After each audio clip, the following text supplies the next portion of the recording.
The reason I love the blues. Why I love the blues could be a very open-ended question. I don't actually like the blues.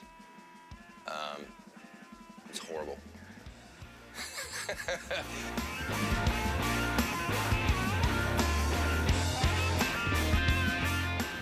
Well, I personally love the blues because, I mean, it's basically the truest form of American music.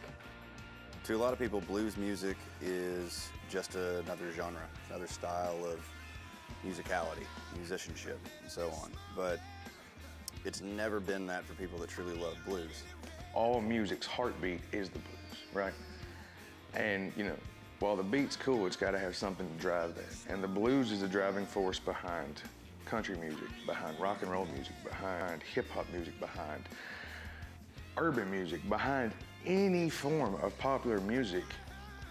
You can trace it all back to the blues in one way or another. And it's, you know, the blues isn't necessarily a sound, in my opinion, or even necessarily a genre of music. The blues is a feeling. I just think, I don't know, there's an honesty about the blues music that is very pure. A lot of the blues artists sang about hardships, relationships.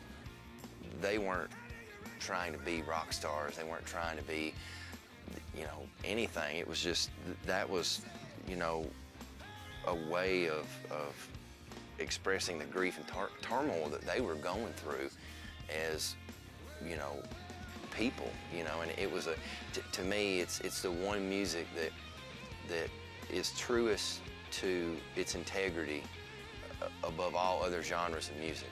Some of my favorite blues artists of all time, when you look at, you know, Howlin' Wolf and Elmore James and, you know, Son House and Freddie King and Otis Rush and all these guys, it wasn't about perfection in the least. It was about a feeling and making sure that whatever they sang or played conveyed that feeling and that emotion.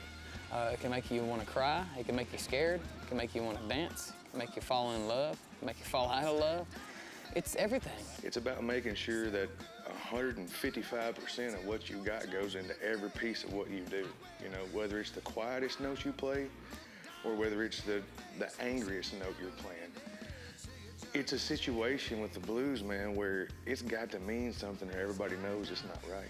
I think it's important that especially for the young generation, to grow up and they don't have to love it, but they should appreciate it. I think everybody needs to appreciate where a lot of maybe their favorite bands, who they listen to, you know. You know, even if you don't like it at first, live with it, because that's the earliest American storytelling that was, you know, put down to a record.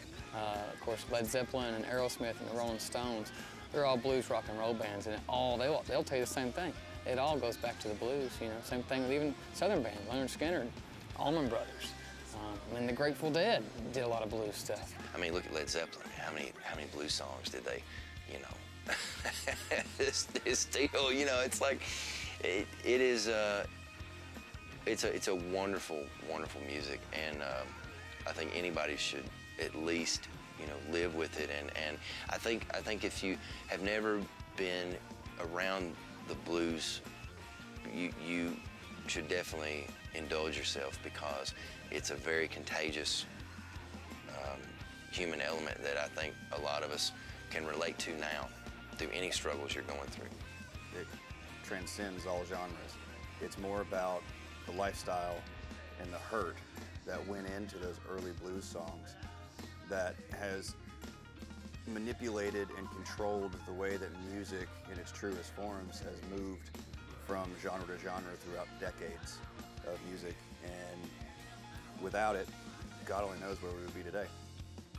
It's important because it laid the foundation for everything that we now know and love musically. That's why I love the motherfucking blues.